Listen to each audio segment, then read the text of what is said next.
offer some help. I feel heartbroken that you all have to experience this craziness, because I think math is something that people don't always feel comfortable with, and then to have a time factor on top of it creates a great deal of anxiety, and math anxiety is a real thing. I have lots of students that experience it. So my job as a teacher is generally to try and relieve that anxiety, and the belief that everybody can learn math is true.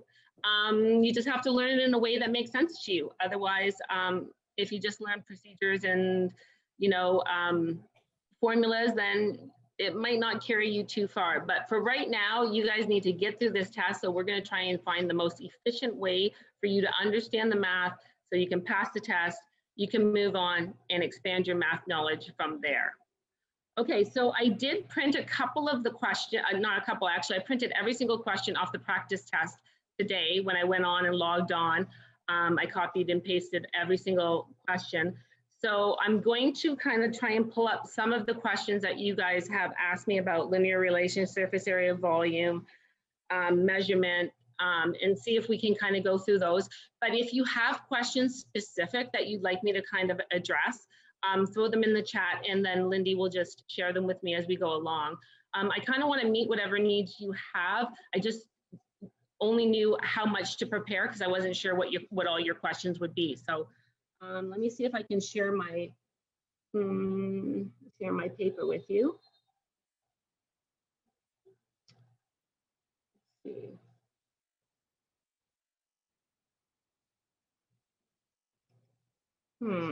Where is my screen?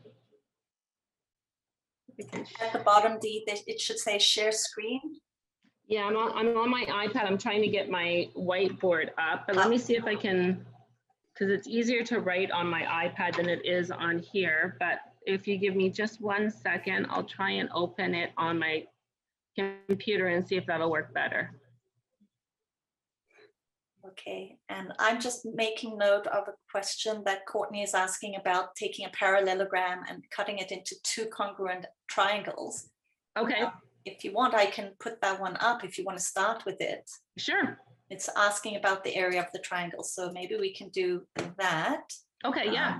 And then we can go from there. Here's the question for everybody to see and for you to see. Oh yeah, that's from grade 6 and EQAO math. Okay, so basically the idea is that, you know, the formula of a parallelogram is base times height. So the area of a triangle is base times height divided by 2. If you, can I write on this? I think I can. Will it allow me to write on here? I don't think so. Okay. You need to maybe take it down. Are you able to share your iPad now? No, I can't get it to share, but but that's from EQAO. I don't have that one. That's okay. Put it back up, Lindy, and I'll try and explain it. Okay. Okay, so when we do a parallelogram, the one side, the 6 centimeters is the diagonal of the parallelogram. You never look at that. You only look at the sides when it's a rectangle. So the reason you have the dotted line in the little corner is that's the right angle. So that's the height of the parallelogram. When you find the area of a parallelogram, you will do base times height. So in this case, it would be 14 times 5, which would be 70. And that would be the entire parallelogram. But a parallelogram can be divided from corner to corner into 2 congruent triangles. So you can do either diagonal, we'll divide it into 2 congruent triangles. So you just have to find the area of the parallelogram, which is 14 times 5, which is 70, and then divide it by 2. So your answer would be 35 centimeters squared. Does that help? Courtney, how does that sound? Does it make sense? Yay. Yay. Okay, so here I'm going to put this screen up. So here is some of the questions from the math proficiency test. So I'm going to go down to some of the measurement ones. These are all basically numeration. And then if you come across one that you actually, we can go back to it. So I think there was that parallelogram one, and so maybe I can show it a little bit better to you. Oh, here it is right here, I think. So here's the question that was on the practice test. The parallelogram below will be cut into two congruent triangles. What is the area of each triangle? And so I think with my computer, I can show you a little bit more. So from here to here, let me make it a little bit thicker. So from here to here, this triangle and this triangle, and this triangle are identical triangles. So if you find the area, if you want to find the well, I guess I could use another color. And then this triangle to this triangle, these are both congruent triangles as well. So basically you just have to find the base. Oops. It's not working as well on my, that's okay. It's not working as well on my screen as it does on mine, but we'll make it, we're gonna make it work. But so I think it's clear there are two different sets of triangles, if you'd like. Right. There's two different sets, but both of them are congruent. So therefore the area would be congruent. So you're going to do the base, which is always the bottom. The bottom line is the base, the straight line. And this would be the height right here. A different color. This would be the height right here. This is the base. So in this case, you would do, I've lost my number, 12 times 11. Which is 132, and that's the entire parallelogram. And then if you divide it by 2, that would give you what each triangle would be. So that means this would be 66 and this one would be 66.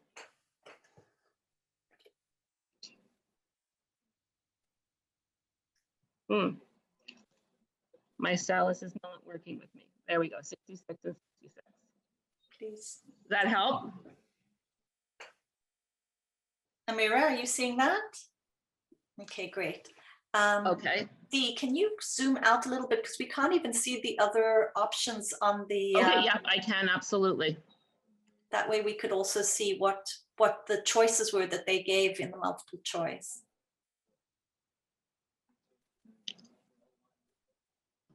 Excuse me, so you did base times the height, right? Yes, yes. Divided by 2? Base times height divided by 2. Okay, thank you. Yeah, so just think about it. You're finding the area of the parallelogram, which is base times height, and then you need a parallelogram can be divided into 2 equal triangles, so then just divide by 2.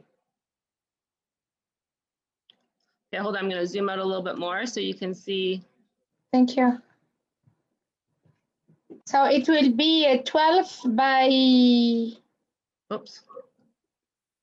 It will be 12 by what? Sorry, 12 by what's the height? 11. So it's 11 by 12, and then divide that by 2. 11 is the height. It is not one side.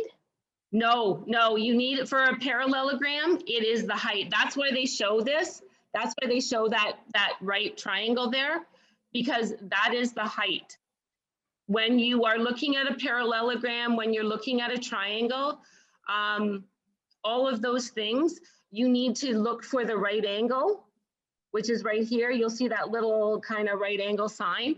That's the height. You need the height. The only time you would do the side lengths is if you're doing a rectangle or a square. Oh, I see. Okay, so let's see what else. So the dotted line gives the height basically, and that's what you have to look for if they give you the a dotted line in that little, it'll show you that it's a right angle. That's always the height. So if we look at this one, can I get that one a little bit bigger? Oops.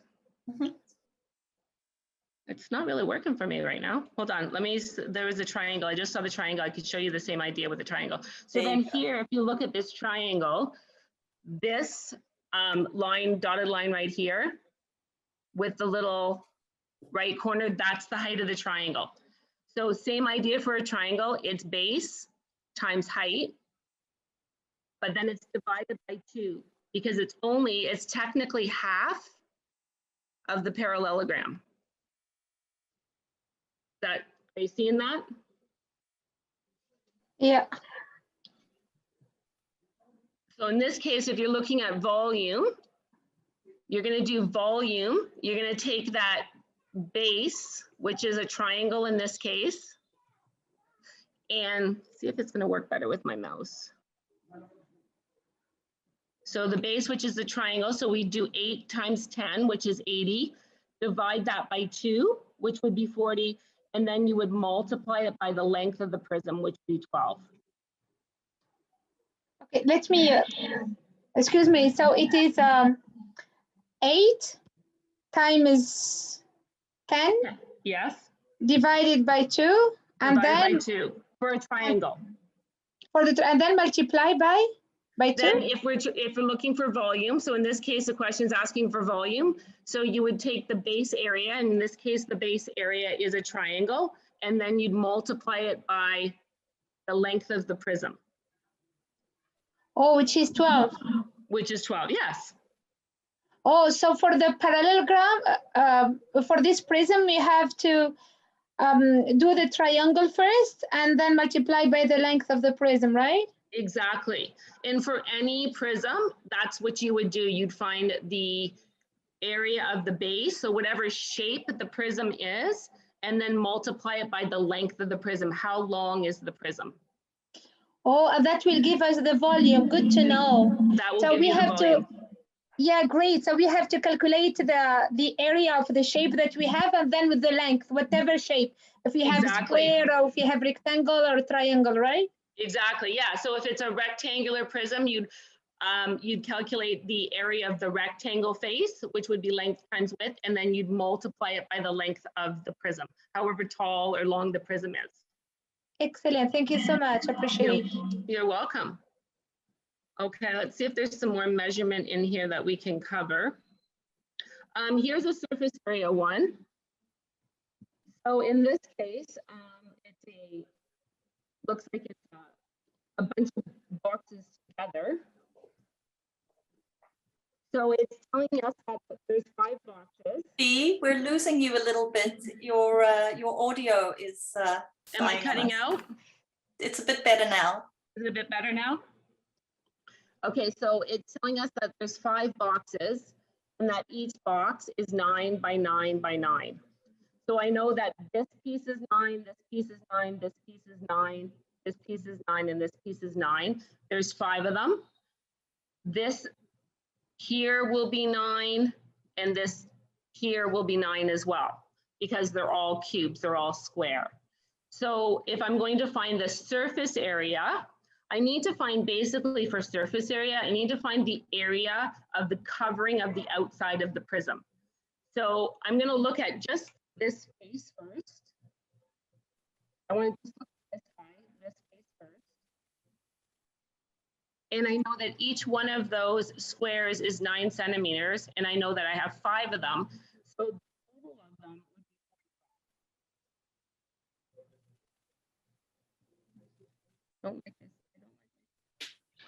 That would be 45. So my one face would basically be 45. And I know Dee, we keep losing you. I'm sorry. The audio is really not good. I wonder if you want to. Do you want me to try to reconnect? No, I'm just wondering if maybe you switch off your video on your computer, not on your iPad. Oh, switch my video to my iPad. Okay, I'm on my computer. Do you want me to switch to my iPad sound? No, I just think that the draw on both is just too big. So maybe you switch off your video on your computer. So well, I can just get rid of my iPad altogether. See if that works. Okay, see if that works. See if that works, seeing as I'm on my computer anyways. Okay, so now my length is 45 and my height of that orange rectangle is 9. So I would do 45 times 9. And that would give me 405. So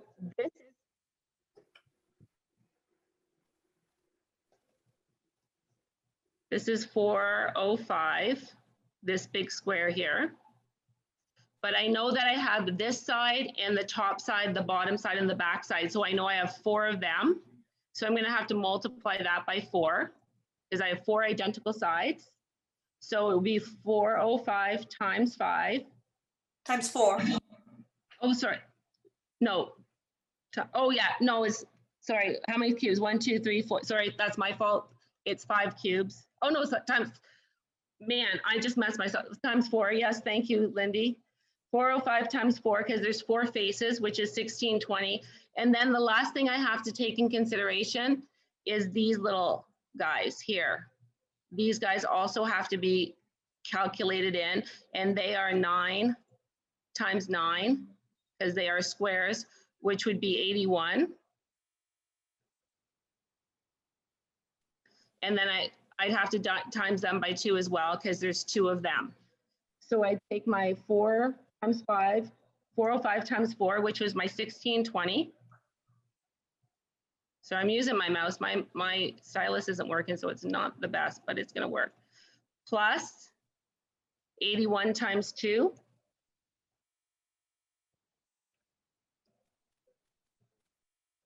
And that will give me 1764. What happened there? You have 1602 instead of 1620. Thank you, Lindy. That's okay. Performance anxiety. Performance anxiety here. That's okay.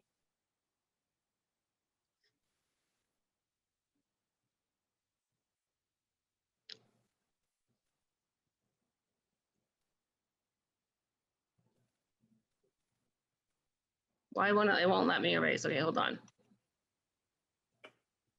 Just cross it out. Okay. Sorry about that, guys. Okay, so I have 1620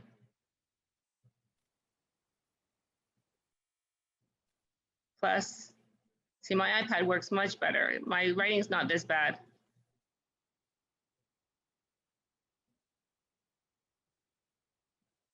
So 81 here, 81 here, the 2 little squares, and then 405 on each side. So I'd have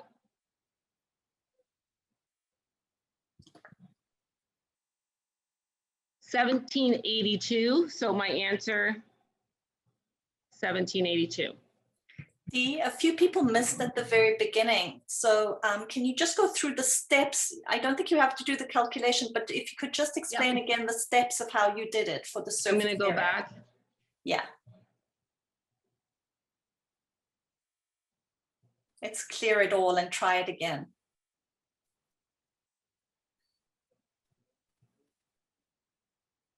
It's not erasing. I wonder why it's not erasing for me. This is really bugging me. It is strange. I wonder if you just reload it, or I don't know. You can use the Jamboard, it's great. The what? Jamboard. Jamboard. The whiteboard? Is that what you're talking about? Jamboard. Jamboard is just an app that lets you look at it. I don't have Jamboard myself, so we're probably. No, me either. Yeah. All right. Will it let you go back or undo? That's what I'm going to try and do. Okay, oh, yeah. There you there go. We go. Great, great. So here's the explanation again. Okay, so the first thing I'm going to start with is my front here. This is one side. And I know each one of those squares is 9 centimeters. So I'm going to do 9 times 5 because there's 5 of them. 1, 2, 3, 4, 5. So 9 times 5. So I know the whole length of this is 45. Then I need to find the area of the front guy and his partner back here. So I have 4 of the green and 2 of the orange.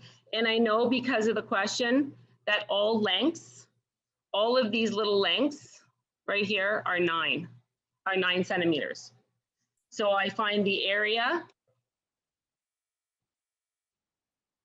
of this one first.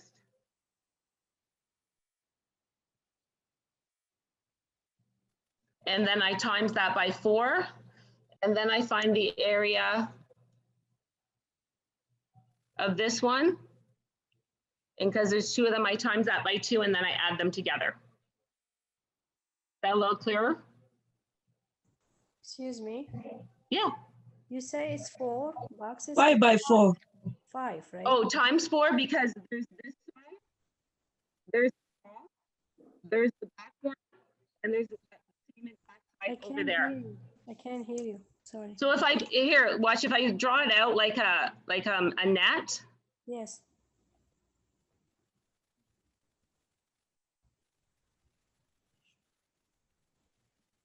I basically have 4 of these guys, plus I have 2 ends. So these all have 5 cubes in them. That help you understand a little bit? No, it's still confusing. I feel like it's like 5. I don't know how you get 4. I can't hear what she's saying, Lindy. Yeah, okay, I'm going to jump in. Let me try and do it because I think sometimes you're cutting out so people are missing it. So if you look at the prism that you have, it's a rectangular prism. So the way you're going to figure out the surface area is first you have to find out the area of the front side. And you can calculate the area of that front side, the part that Dee has colored up in green there. We know that each of the little square areas or cubes is 9 centimeters. So if you count across, there are 5 of them, right? Is everybody seeing that there are 5 of them? So we know that the length of that rectangle is going to be 9 times 5, which is 45. So the bottom of this shape that we're looking at is 9 times 5. Does everybody get that? Yes. So 45 is the length of that rectangular shape that we're looking at in green. And we still have to find out what the height is because we need the area of the rectangle. So 9 times 5, sorry, 45 times 9, because we know the height is 9, gives us 405. Is everybody agreeing with me up until then? Yes. So now we know what the area of this green rectangle is. That's all we know right now. We know that there are 4 green rectangles. How do we know that there are 4 green rectangles that are exactly the same? Do you remember when you were little in kindergarten, you were making boxes? If you cut it out, it would, and you laid it flat, it would come out as 4 different sides. Do you see what I'm saying? There's this green side that we're looking at. There's the top just above it. There's one behind that you can't really see because it's behind the green, and there's one on the bottom. Are you understanding that? Yeah, I got it. Okay. Okay, so that's why we're going to take the 405 and we're going to multiply it by 4. There are 4 rectangular faces in this shape. So we go 405 times 4 and we come out with 1620, right? Yes. So far, so good. Now, what Dee was explaining is that in addition to those 4 rectangular shapes, there's also a square shape on the right-hand side and a square shape on the left-hand side. So we need to figure out what those areas are of those 2 sides, because all we've done so far is the 4 rectangular sides. So we know that the area of one of those rectangulars, so one of those squares, excuse me, is going to be 9 times 9. And we know that that's going to give us 81. But there are 2 of them. So she could go plus 81. You don't have to do it as a brackets even, Dee. We could go plus 81 That's plus true, that's 81. true. Yeah, that's true. I never thought about it. I was just going to do it times 2, but yeah, okay. Yeah. We can go 1620 plus 81 plus 81 if you'd like. And that's your 4 sides, 1 top, 1 bottom. Yeah. 6 sides total. So if you take your calculator, then you can figure out what 1620 plus 81 is. But even if you didn't want to do the math, if you look at the options that are available to you, you know that it's going to be more than 1620. You know that 81 and 81 is not going to take you as high as 3,645. So the most likely answer is going to be C, 1782. Now there's some questions that are coming up, Dee, about accessing the formula sheet. it's very easy to access the formula sheet when you're on the test, and you should practice doing it on the practice test. On the right-hand side near the bottom, there's like a little icon, which is the formula sheet. And you just click on it and it comes up. I did want to show you, I do have what that formula sheet looks like. I have it in French only. If you stop sharing for a second. Sharing. Yep. I'll just show you guys what the formula sheet looks like. Don't be confused because it's in French. You will have one just like this in French. And it comes up by just clicking at the right-hand side of the test. Same way as the calculator, it comes up just like that. So somebody was also asking about the calculator. How do you access the calculator? Both of those come up on their little icons on the bottom right of the test themselves. Okay. All right, Dee, back to you. Okay. I'm sorry to interrupt. I'm sorry to interrupt. How did you get the 405? Please. Again. The 405 came because we understood that each of the squares on that front, that rectangular, remember, we needed to, there were 5 of them, and each one is 9. So if we go 9 plus 9 plus 9 plus 9 plus 9, that gives you 45. And then we have to multiply that by the height to get the area, right? And that's how we came to 405. How much is the height? 9. We know that it's 9 because they've told us that it's 9 by 9 by 9. Yeah, they shared all of this up here. And the question is the formula sheet on the practice test as well? Yes, it is.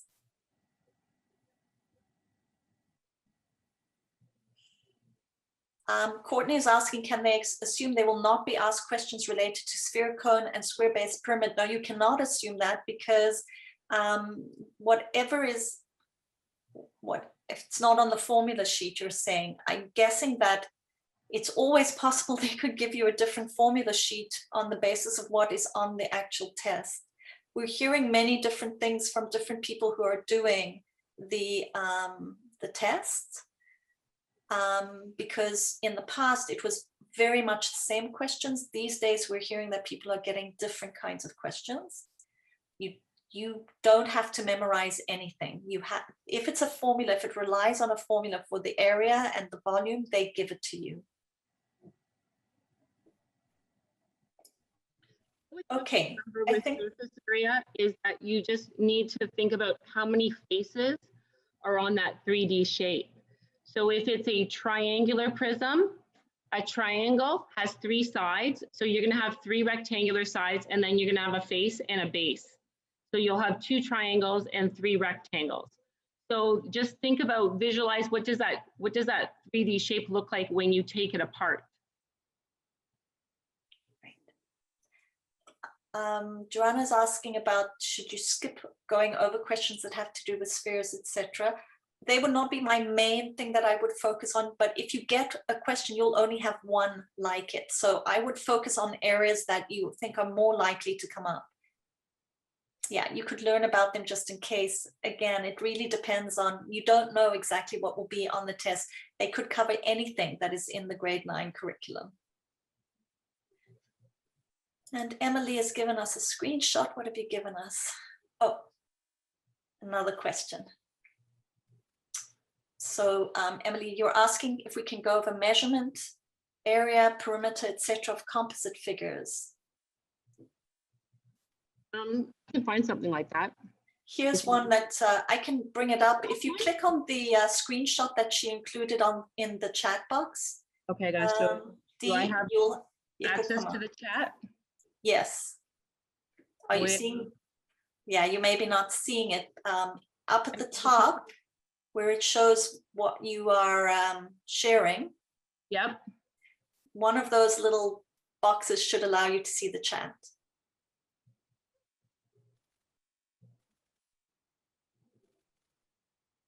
Are you seeing it? I see participants. Hold on. Invite, share, pause, share, antidote, more. Otherwise, I'll bring it up. Yeah, yeah, go ahead and bring it up and I'll see if I can help explain it. Okay, you have to stop sharing and then I Oh, will. that's right. This Yeah. is all new to me. Okay, Oh, here maybe goes. I can see it here. Hold on. Now I can see it. Yes, because you stopped sharing. That's why. Is this the screenshot? If you get it, Is it screenshot? yeah, preview screenshot. And if you, once you've opened it, then you can share again.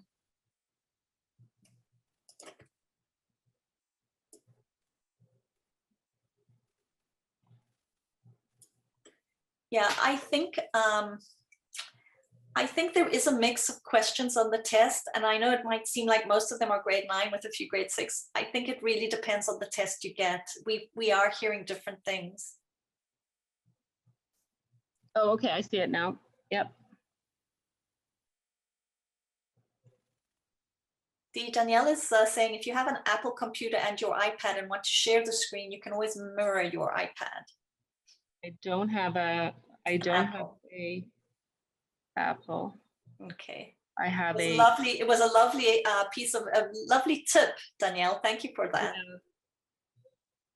Okay, Dee, are you able to share that image? I don't know. I can't get back to our video. Oh, here it is. Okay, never mind. Yes, I think I am. I have it on my. To the question of whether there's more intermediate math than elementary level questions, I would say that in the first part of the test, which you know you can do without a calculator, you have to do it without a calculator.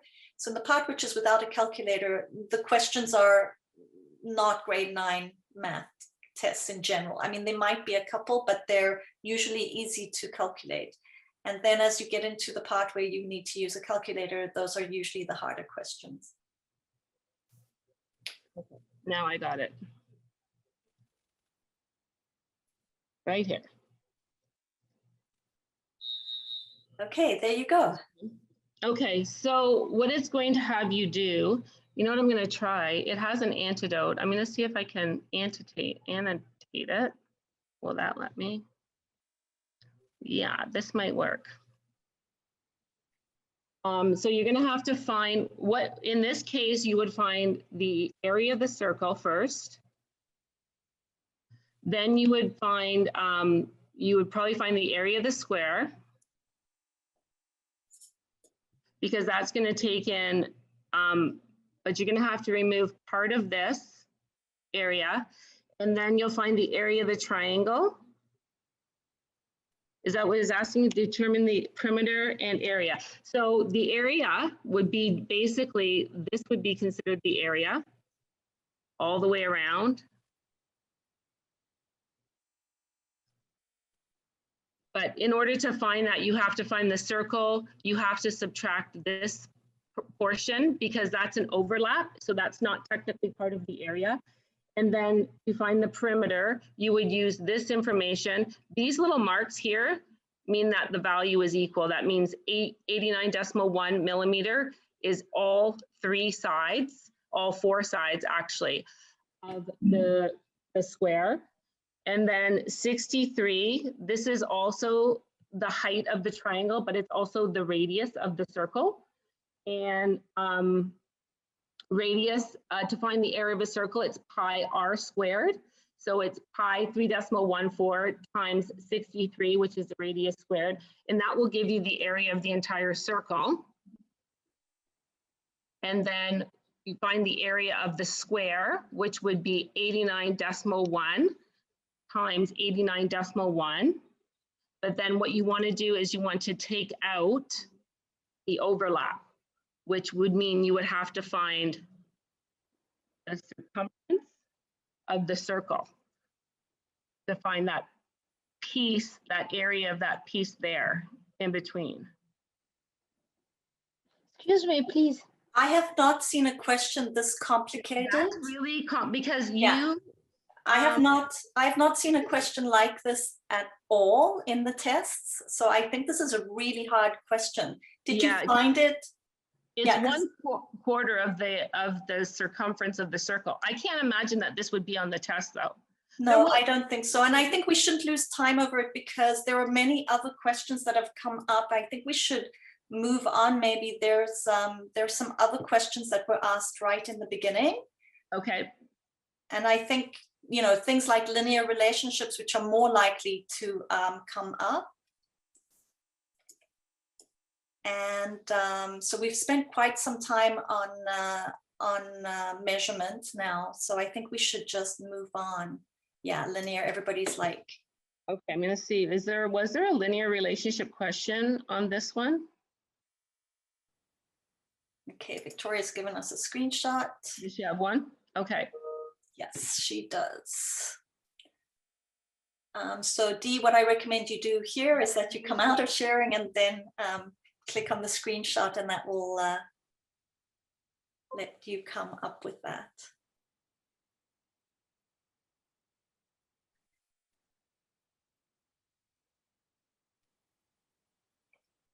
This is a question from the grade 9. This is the one that you brought up, Victoria. It's from the grade 9 practice test, not from the math test itself. Yeah. Okay. Oh, EQAO practice test. Mm-hmm.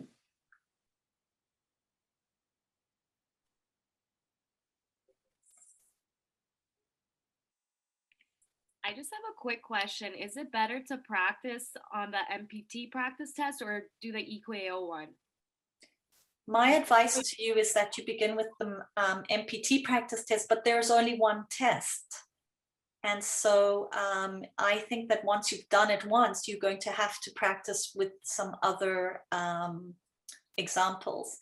Now, the EQAO grade 9 test is a good place for you to get some other examples that you can practice on. And exactly as Joanna is saying, many people who have taken the test are telling us that it's quite similar to the EQAO practice tests.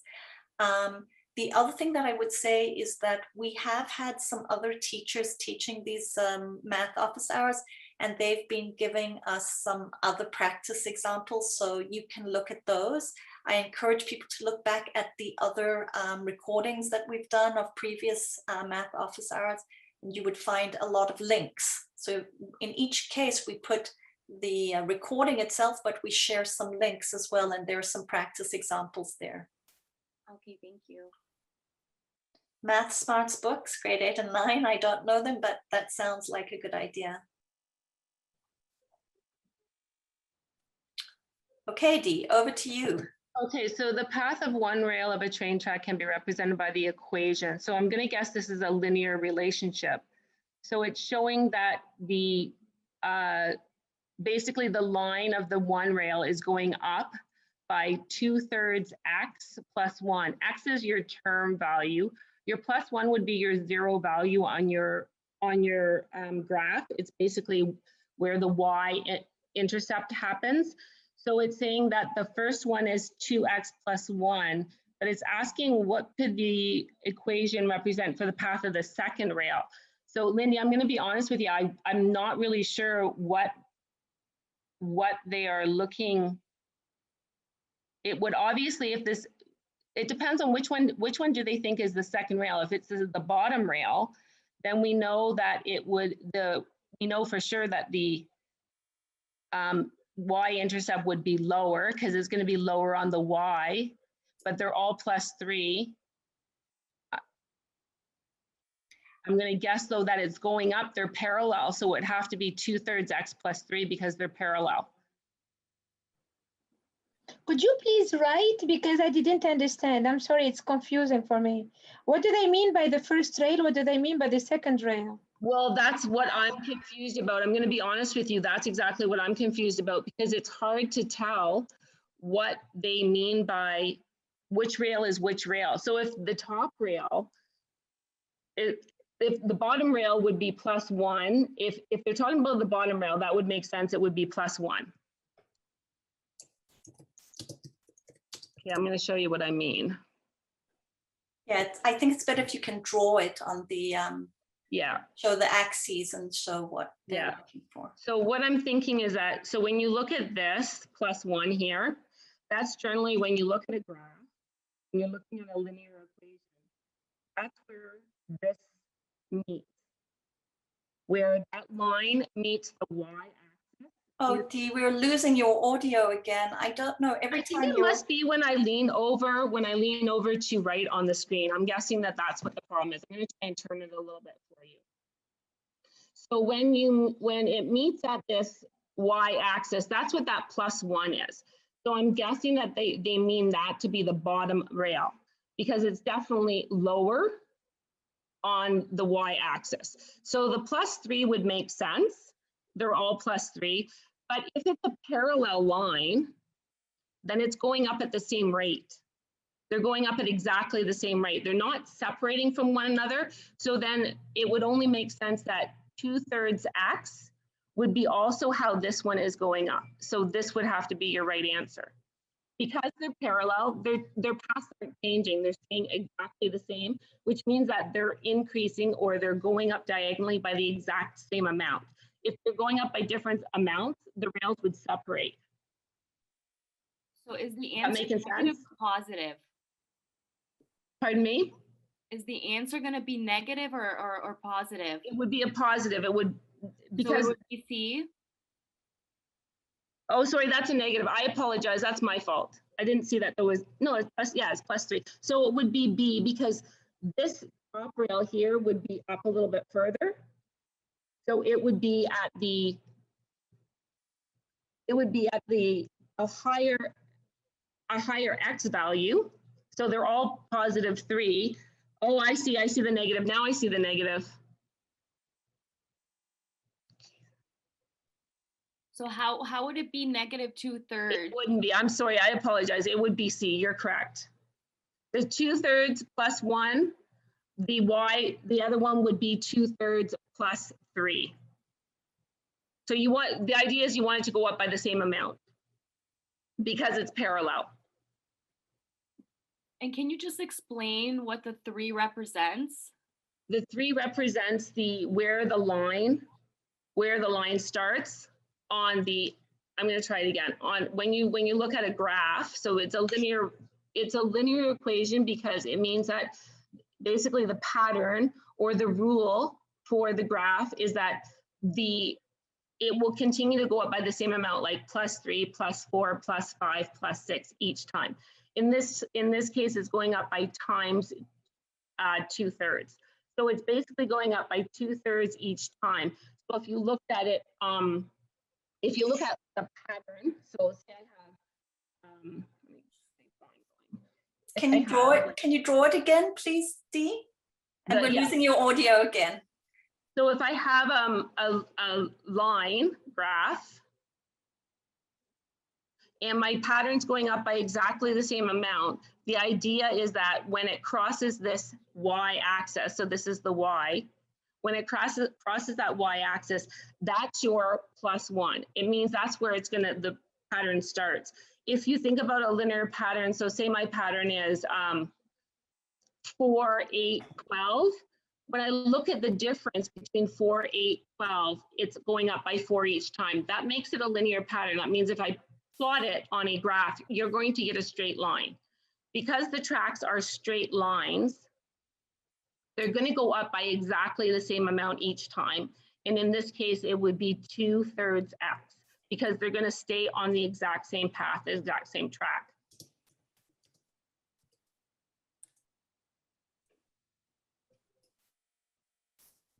Does that make sense?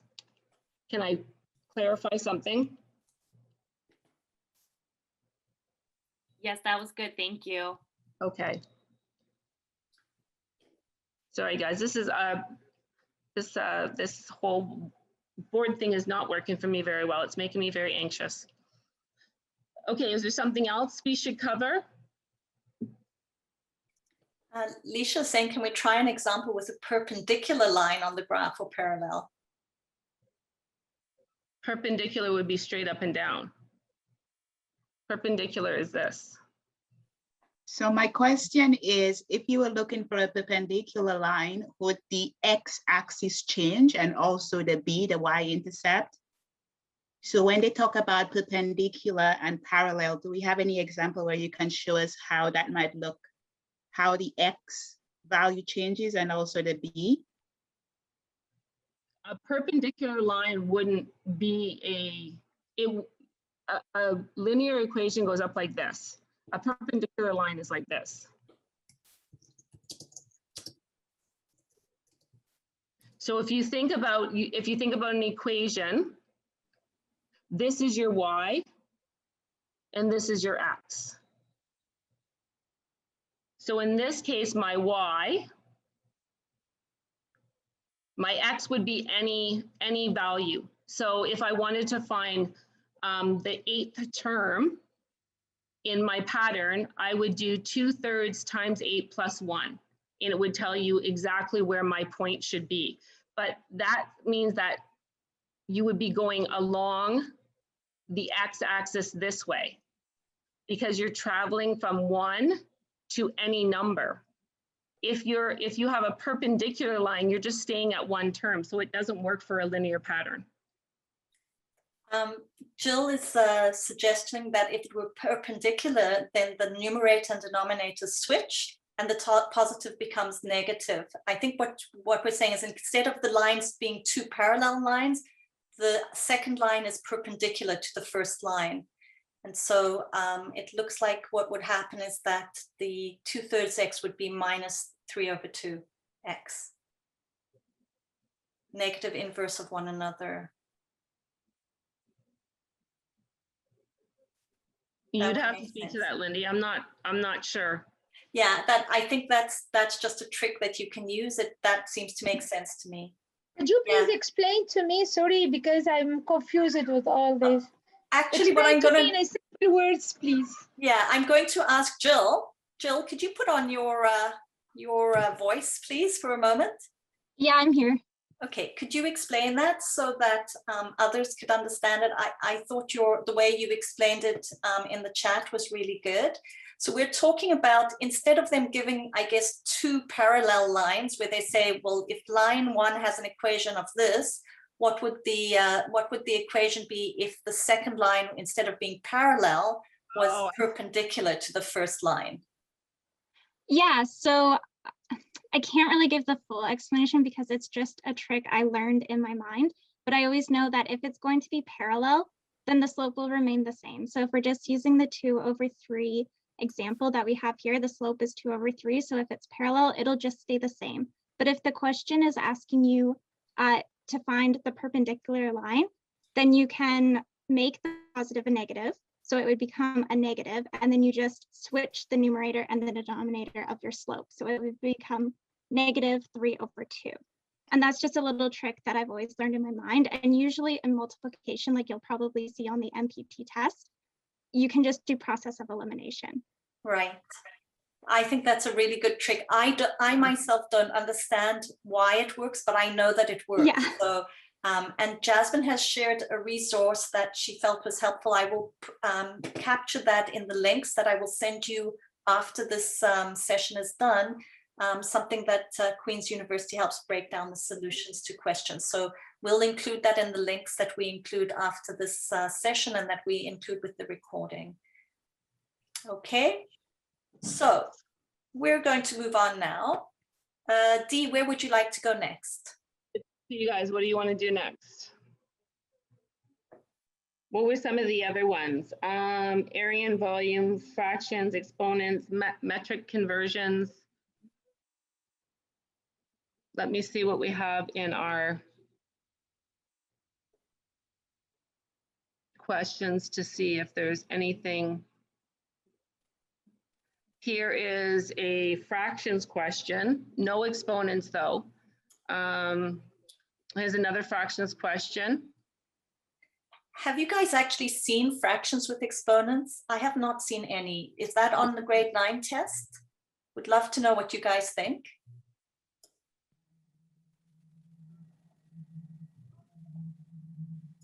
Okay, Sandra, you have a question from the practice test. I think it's not about, it was on the test, fractions with exponents? No, it's not about that. It's something different.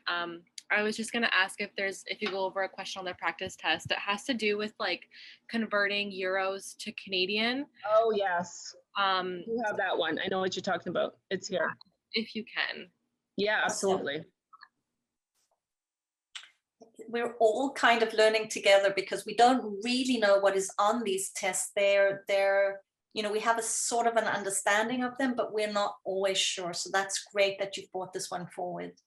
Yeah, I remember seeing it today. He bought some art, bought 3 pieces of art. He paid $750. Oh, here it is. Here it is, yeah. I paid 750 euros to purchase 3 paintings. Each painting cost the same amount.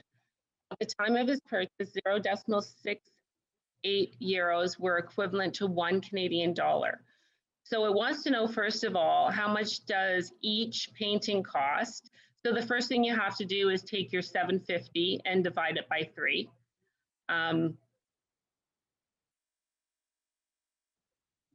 See if I can, 750, 3. So we're going to take 750 divided by 3, and we're going to have 250. And then we know that for every of those 250, it's only 0.68. It's only, basically, it's what it's saying is 0.68 cents in Canadian to the euro. So you're going to take your 250 for your card. I have the answer here. We're losing your audio again, Dee.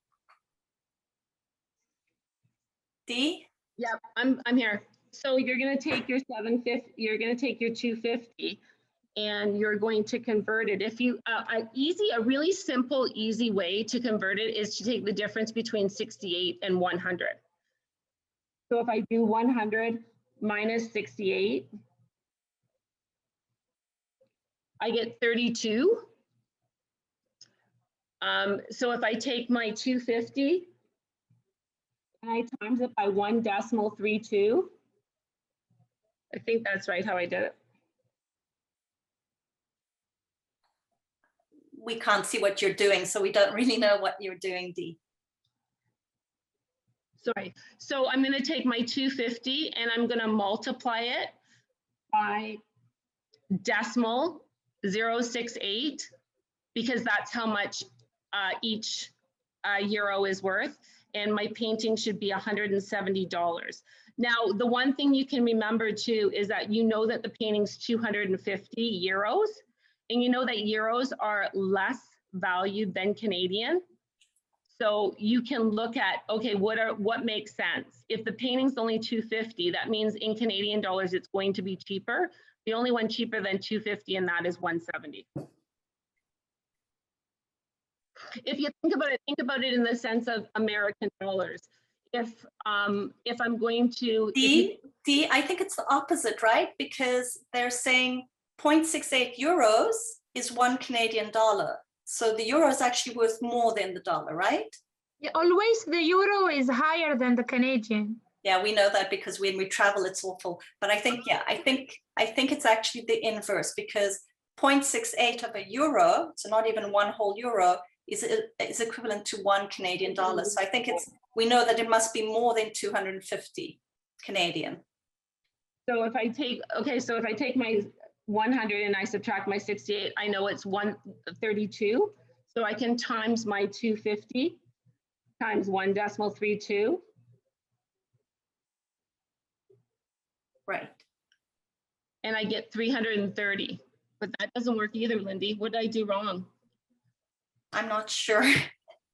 Okay, hold on. So it's 250 euros per painting.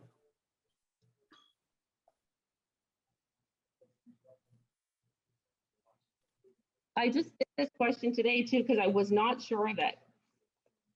And I taught exchange. We did exchange this year too, but it just goes to show you how quickly your brain leaves you.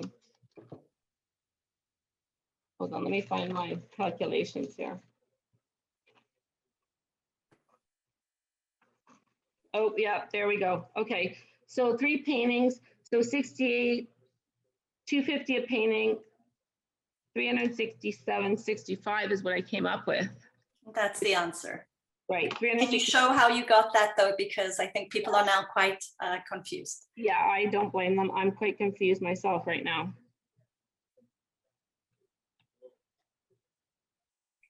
Are you able to write on these, Dee, so that people can actually see the math that you're doing? I'm trying to, but it's not allowing me to like consistently. Do you just take the 250 and just divide it by the 0.68? Because then that would give you C as the answer. 367.64. So you do 750 divided by 3. So you know that each painting is 250 euros, and 250 divided by 0.68, which would give you 367, rounded to 65. And so instead of multiplying, you would just divide that. Yeah, we have to divide it, the opposite. Because Yeah. I was going the opposite way. Yeah. But it must be that, because you know that the euro must be worth more than the Canadian, because every time you have one Canadian, you only have 0.68 of a euro. So 1 euro is worth more than 1 Canadian. Yeah. So yeah, the answer is not 170, as Nadia is asking. Pardon me? No, Nadia said, is the answer not 170? No, it is not No, 170. I went the wrong way. Yeah, and we know it can't be 250 because then they would be equivalent. And we know they're not equivalent. Right, you know that they're not equivalent, right? So you know it's not 170, you know it's not 250, and then you could go from there. And if the money here was like a euro, we will say maybe 170, because the euro is more higher than the Canadian dollar. That's right. Because of the answers here is on Canadian dollars, so we're gonna go higher. Anyway. That's right. I understand. Right. That's right. Wow, I wonder if we can find another conversion question that we could try. Let's see. Does anybody have one from the grade 9 test? There probably won't be another one on the sample test. No.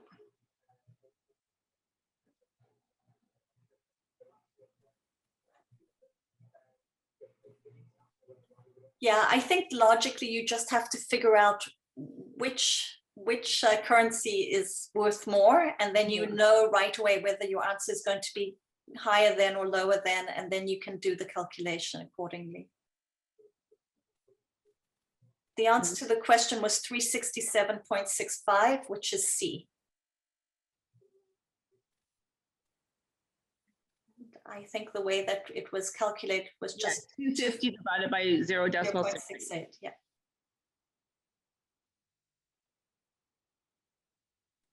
And then if you're going the opposite way, it would be multiplying. If you're going from a lower value to a higher value compared to a higher value to a lower value, one way you would multiply, the other way you would divide.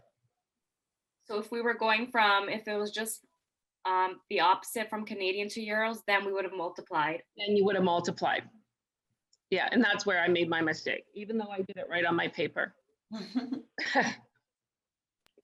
Can we do the next one below here with Mia drives 1 kilometer Yep. in 3 hours, please? So Mia drives 100 kilometers in 3 hours. She has 40 minutes left to her destination. If she stays at the same speed, how much longer will it take her to get to her destination? My recommendation for you would be to figure out how long it will take her to do 10 kilometers. So I would do 100 divided by 10, which would give me 10 kilometers. And then instead of looking at 3 hours, I would do 3 times 60, which would be 180, and then divide that by 10. So in 10 kilometers, it would take her 18 minutes. But she's going 40. So then it'd be 18 times 4 to calculate from there. I suggest you write, I'm sorry to interrupt, instead of speaking, because I have visual memory. I'm sorry, I'm old lady. You're cute. So what? Let me get back to her. Where'd she go? Okay, so basically it's saying 100. Dee, we're losing your audio again. That's because I keep putting my hand on my screen. See if I can do it a different way. So it's saying that she's driving at 100 kilometers. Oh, it won't. Oh, I'm gonna have to go back to my drawing. It won't let me antedate on this one. So it's saying that she's driving 100 kilometers and it's going to take her 3 hours. But we need to figure out 40 kilometers. So an easy one is to divide by tens. That's what I would do.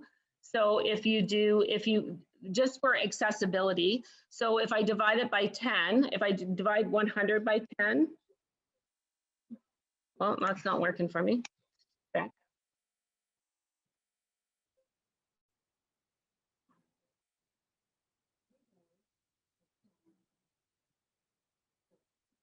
Like 100.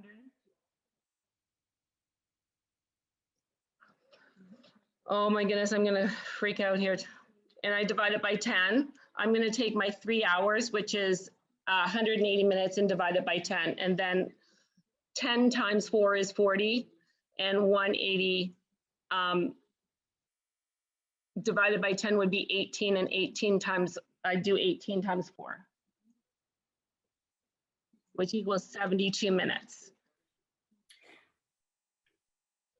I'm sorry, Lindy, I can't seem to draw on this screen. It's making me crazy. Yeah, I'm seeing that. I think so that, sorry. Joanna, I don't know if I'm saying your name correctly, but I'm going to try and do it in the chat box while Dee is working. So what Dee is suggesting is you take the 100 kilometers because you need to find out 40. The easiest way for us is just to take 100, what you do in 100 kilometers, how much would you do in 10 kilometers? So if you divide 100 by 10, right, which equals 10 minutes, right? Then we're going to take our 3 hours and divide it by 10 to do the same thing, right? Yeah, 3 hours we know is 180 minutes, right? You got it. And we're going to divide that by 10, and that gives us 18 minutes. Everybody got that up to there? So we know Yes, that thank you. in 18 minutes, she does 10 kilometers, and now we need to figure out how long will it take her to do 40 kilometers. And since you have to then multiply by 4 to get from 10 to 40, we do multiply by 4 to get 18 times 4 to get the answer. And 18 times 4 is how many minutes? 72 minutes. Minutes, yep. So now we've got 72 minutes, and how long is that? We want to divide that into hours and minutes. So we have 1 hour and 11, no, and 12. 1 hour and 12. 12 60th, not 12 minutes though, 12 60th, which is. Well, 12 minutes. No, it's not 12 minutes though, because it's out of 100. It's a fraction. Right? Oh yeah, I'm sorry. I think it's maybe 1 hour and 20 minutes. 1 hour and 12 minutes, but it's asking you for a decimal. Right. So you have to figure out we have to figure out what 12 minutes out of 60 is as a decimal. Which is decimal 2. So it would be 1 hour and 1.2 hours. Yeah, I think B, right? Yeah. Right. Yeah, 70 minutes. So if 72 minutes, so 60 is 1 hour, but I still have 12 minutes left over. And 12 60ths is decimal 2. Mm-hmm. I found here another method. I don't know if I can share it with people here. Awesome, go ahead if it's quick. Sorry, I have kind of a French accent too, because I don't know even if you understand me. What I did here, it's like I know Mia gonna drive 1 kilometer in 3 hours, right?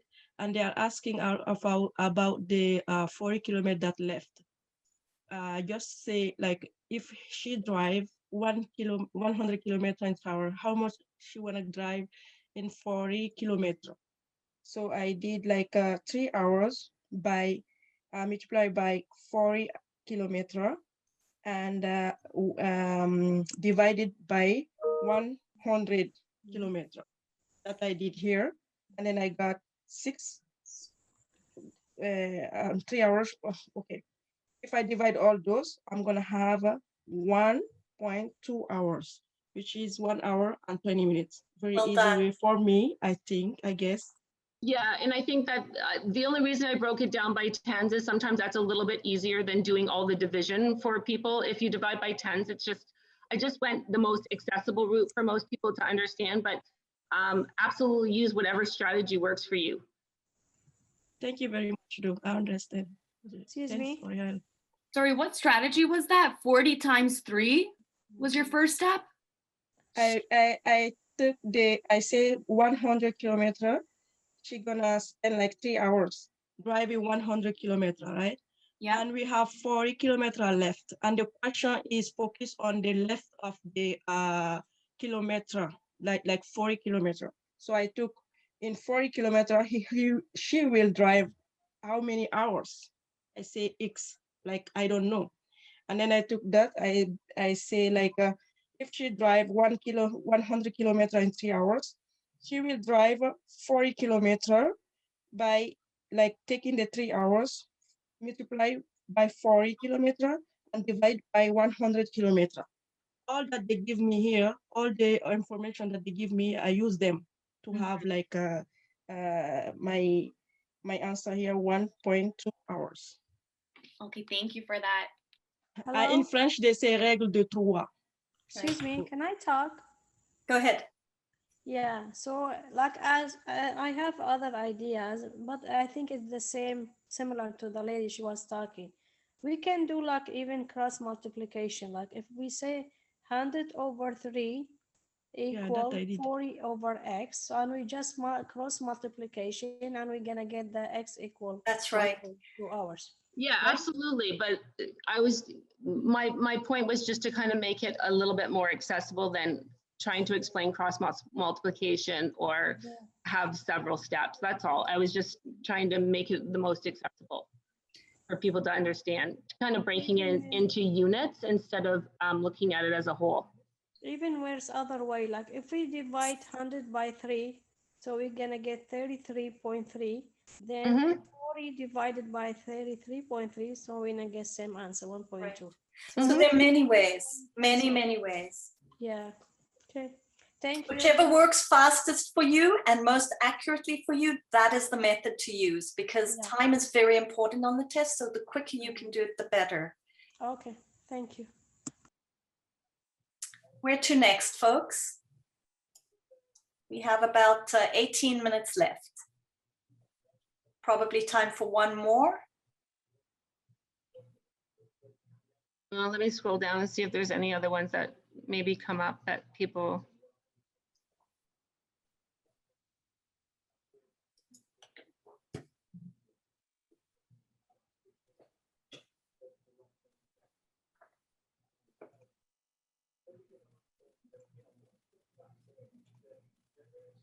Oh, let's see.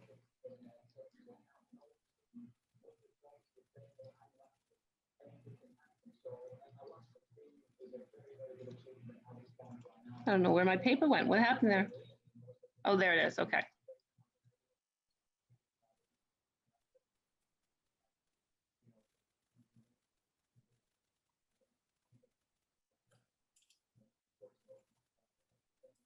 Okay, where to next?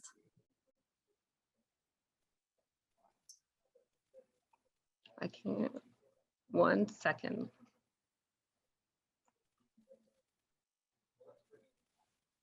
Okay, I can't get my paper to move. I don't know what's going on with it. Hold on a second. You could stop sharing maybe and then try again. Yeah, maybe I'll do that. Folks, is there anything else? Who else has actually written the test so far and has anything else you might want to share about your experience?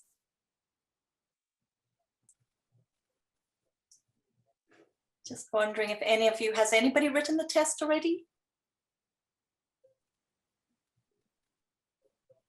So far, not yet. Okay.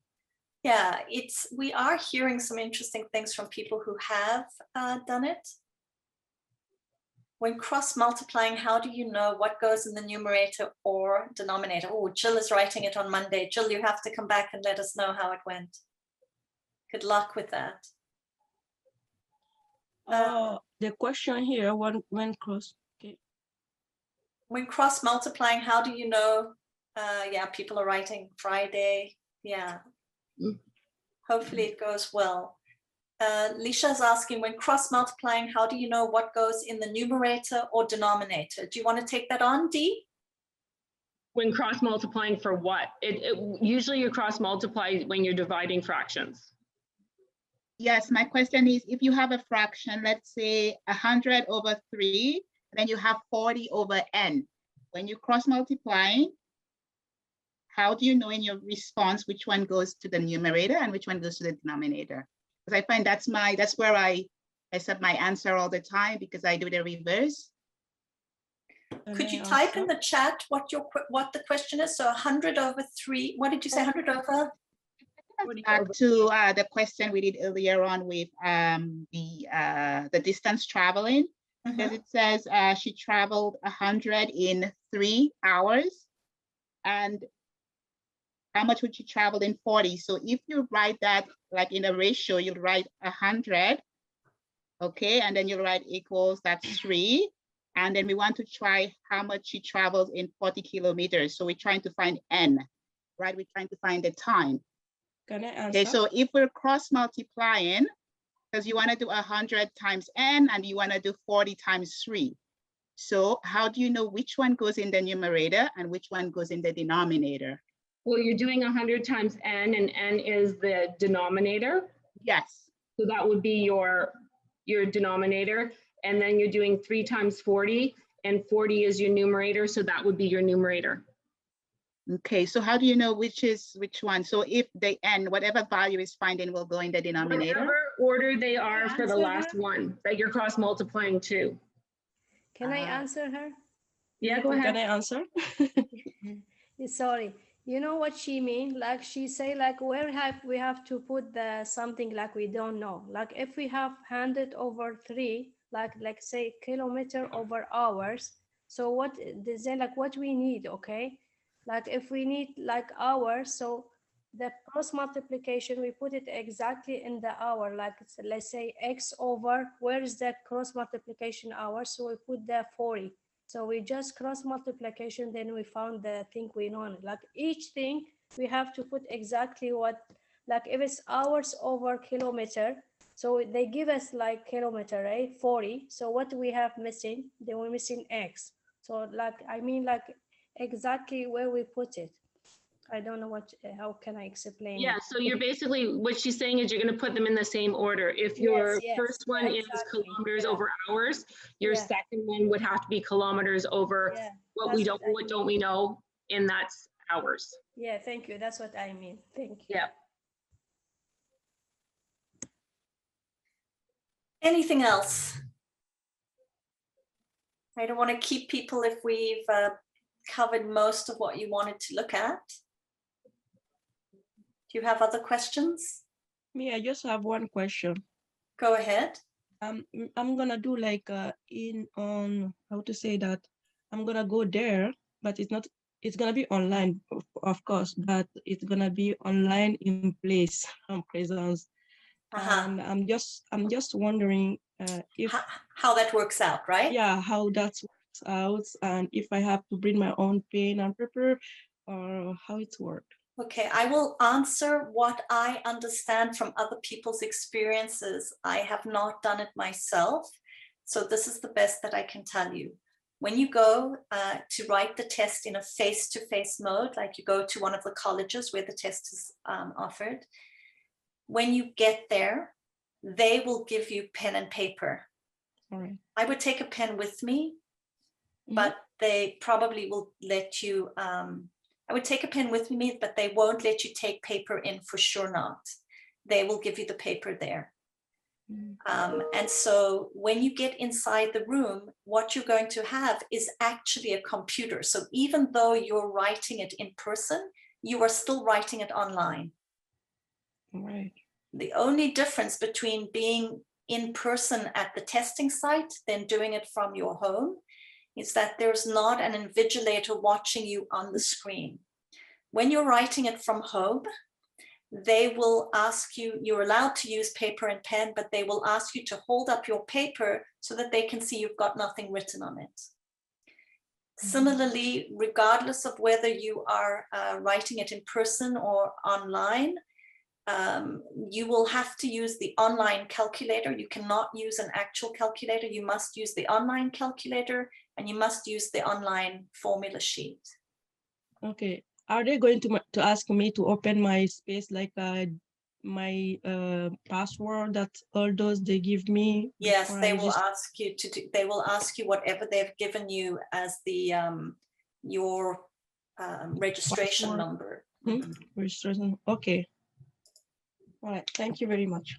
I also, one thing that I'm going to just share with you is that there is a video that was created by a teacher candidate at York University. I think it's excellent. It gives you 11 tips. And I'm just going to put it right in the chat box there. 11 tips on how to write the math test. So it gives you some really good things, like how do you do elimination of the answers that are not possible. And she's done a really good job of telling you how to manage your time as you write the test. So I think that that's a really good link for you to take a look at. Somebody's asking, can we do exercise number 11? I'm not sure what that refers to. Is it question number 11 on the test? If I can find it. Is it on the practice test? Is that what she's talking about? I'm guessing. That's the only thing that it could be. I have no idea what number 11 is, though. Mine aren't numbered. Can you explain what it is, number 11? I think your name is Awatef. Yes. Sorry, because I'm writing in French. Oh, not hearing you. I don't know. Are you hearing me? Very quietly. Okay. Because I'm writing in French, it's the number 11 in the questions. It's like the moyenne, la moyenne et la médiane. About mean and median. Do you have a question on mean and median? I have the exercise in French. It's number 11. Yeah, I don't think it would be the same number on the English test, but let's see. You have maybe the question 11. Just remember what the question is. Yeah. It's la moyenne des notes de mérite. I don't know if you have the same.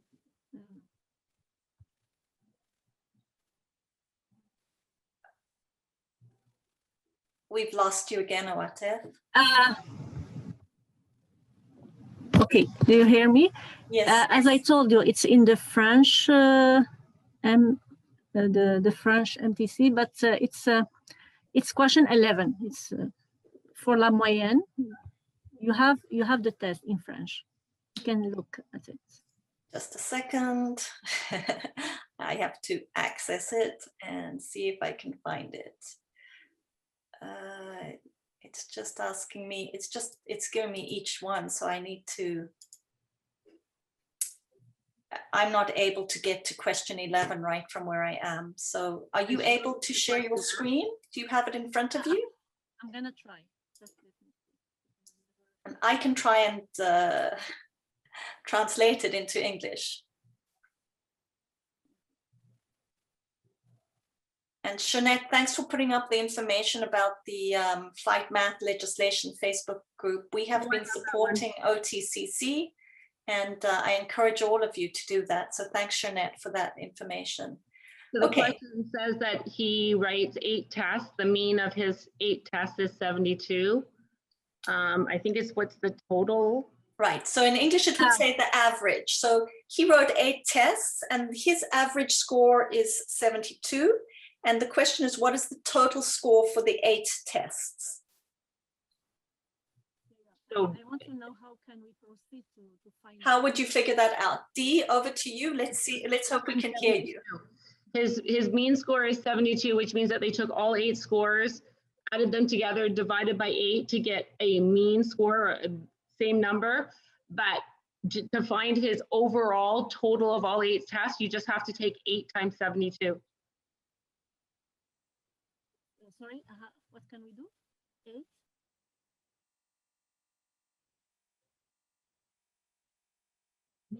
I can't, I'm Not hearing you. Can you just repeat the last part that you did? I know that I have to divide 72 by 8, and then what can we do? It's 8 times 72 is what Dee said. 8 times 72. So he had 8 tests. His average score was 72 on each of those 8 tests. They want to know what the total score for all 8 tests was. So you just do 8 times 72. Okay, thank you. You're welcome. Yeah, because can I help a little bit too? Go ahead. Because I understand French language. So if they say la moyenne, that means it's the median of the notes. So someone gonna maybe do 872 divided by 8, but it's not that the answer, because it's the moyenne, la moyenne. So you have to do X that you don't know, all the tests X, you can say it X because you don't know, or M, all the tests divided by 8, because this is the number of the tests he takes, and then all those equal 72. So then you're gonna say M or X gonna be equal, like what we did later on, like crossing, multiplication crossing, and then you're gonna have your 8 by 72. Yeah, much harder, I think. I think the easiest and the quickest is just to say, in order to figure out that the average was 72, they took all 8 tests and they divided it, right? They took the total amount, they divided it by 8. So now to find out what the total was, we're just going to multiply it by 8. So it's 8 times 72, it gives you the answer. I'm going to just thank OTF, I hope I'm saying your name right, for putting this up, because if you guys look at the bottom right of the screen that she's sharing right now, you can see 2 little yellow icons. The the bottom icon, excuse me, is the calculator. And the one just above that is the formula sheet. And so you can tell that if you click on that, it will bring up the calculator. And if you click on the formula sheet, it will bring up the formula sheet. And several people have told me that it's worthwhile when you're doing the practice test to just practice clicking on the calculator, get used to using it. It is a very basic calculator. Can you bring it up, please, OTF? Can you bring up the calculator? There it is. See, it doesn't have many functions on it. It's just basic. So get used to playing with it when you're doing the practice test.